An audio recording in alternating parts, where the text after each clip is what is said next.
Assalamualaikum warahmatullahi wabarakatuh. Selamat datang kembali di channel YouTube UTAS.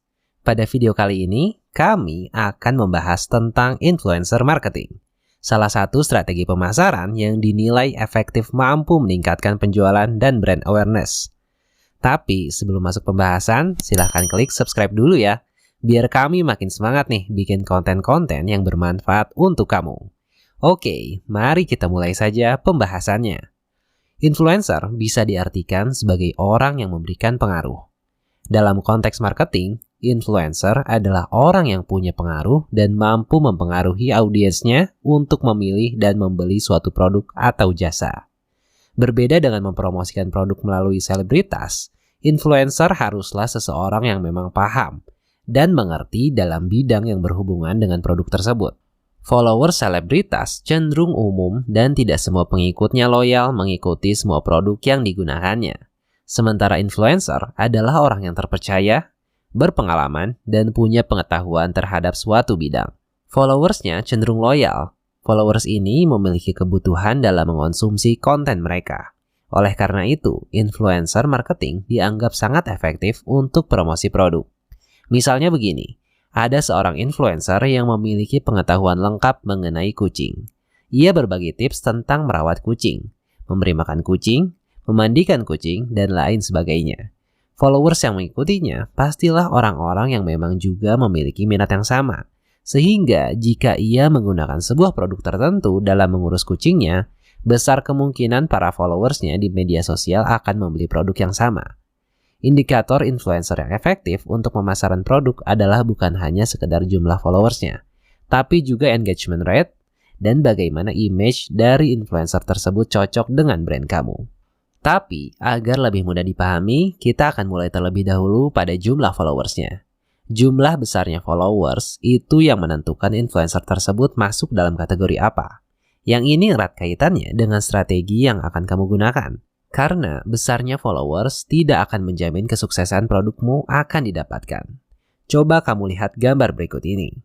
Jika berdasarkan gambar ini, maka kamu akan mendapati bahwa kategori influencer itu dibedakan menjadi 5. Yaitu nano antara 1.000 sampai 10.000 followers, mikro 10 sampai 50.000, mid-tier, makro, dan yang paling tinggi mega di atas 1 juta.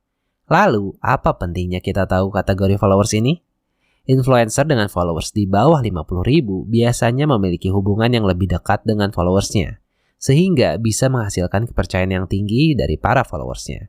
Faktor inilah yang membuat nano dan mikro influencer marketing sangat cocok untuk kampanye kecil yang sederhana.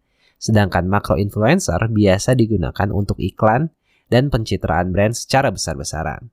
Dan karena dari segi biaya atau budget endorsement untuk influencer ini pun relatif terjangkau, sehingga memungkinkan kamu bermitra dengan lusinan mikro-influencer dengan harga yang sama seperti bermitra dengan satu makro-influencer, yang mungkin bisa menghasilkan dampak yang lebih baik daripada menggunakan satu makro-influencer saja. Selanjutnya adalah mid-tier influencer.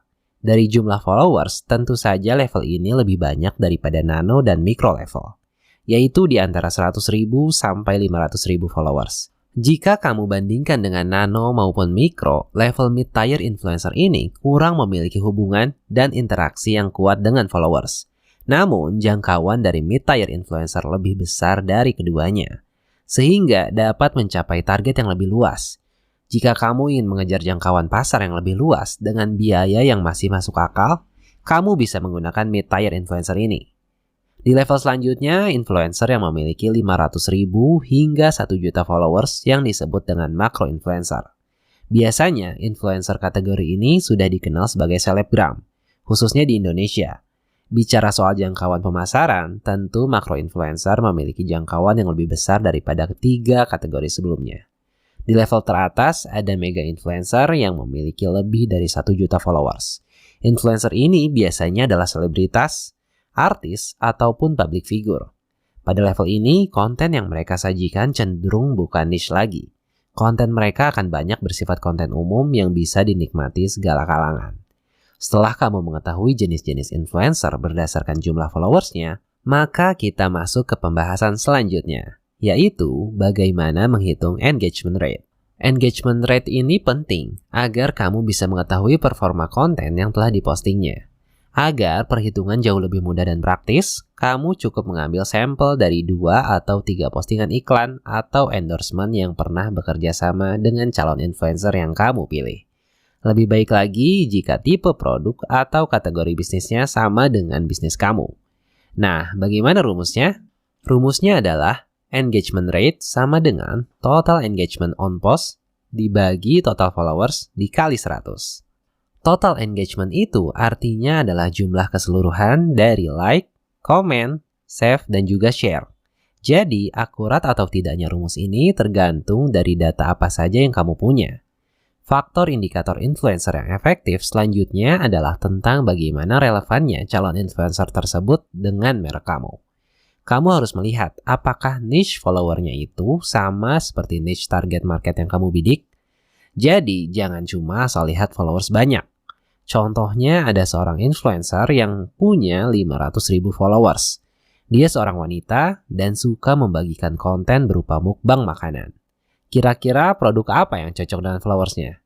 Yang cocok misalnya produk dari restoran, frozen food, suplemen diet, tempat gym, catering diet, dan lain sebagainya. Kenapa?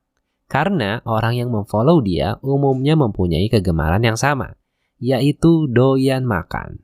Dan apa kendala terbesar orang yang doyan makan? Biasanya tentang bosan makanannya. Makanya butuh ide makanan baru seperti restoran atau frozen food. Dan juga kendala gimana agar menjaga bentuk badan meski doyan makan. Lalu jika produk kamu adalah skincare, apakah cocok? Kemungkinannya adalah tidak. Dan jika pun ada yang membeli, mungkin hasilnya tidak akan sebagus jika kamu memilih menggunakan niche yang peduli kecantikan. Dan relevan bukan hanya soal tipe atau isi kontennya, tapi juga bagaimana persona, image, atau cara konten tersebut disampaikan. Cek kembali bagaimana image brand kamu. Apakah brand kamu akan lebih cocok dibawakan oleh yang punya persona angkuh, atau yang rendah hati, atau bisa jadi persona yang agamis. Misalnya jika kita masih menggunakan sosok influencer konten mukbang sebelumnya, apakah produk makanan yang peduli akan kehalalannya? Contohnya ramen halal akan cocok menggunakan influencer tersebut? Bisa iya atau juga bisa tidak. Karena brandnya peduli akan kehalalan produknya, maka akan peduli dengan nilai-nilai Islam. Dan makan secara mukbang tentu bertentangan dengan nilai Islam yang tidak menyukai hal-hal berlebihan. Jika followers, relevansi konten, image sudah sesuai dengan brand kamu, tahap selanjutnya adalah bagaimana reputasi dari influencer tersebut. Kamu harus memperhatikan sejarah influencer tersebut dan pandangan publik terhadapnya. Apakah dia pernah terlibat skandal, kontroversi, ataupun mungkin konflik? Nah, sekarang kamu sudah tahu bagaimana memilih influencer yang tepat untuk bisnismu. Silahkan dipraktekkan agar strategi promosi kamu di sosial media lebih efektif mendatangkan cuan yang banyak untuk bisnis kamu. Sekian video kali ini, semoga bermanfaat untuk kamu. Sampai jumpa pada video yang akan datang. Jangan lupa untuk like dan subscribe channel YouTube Utas.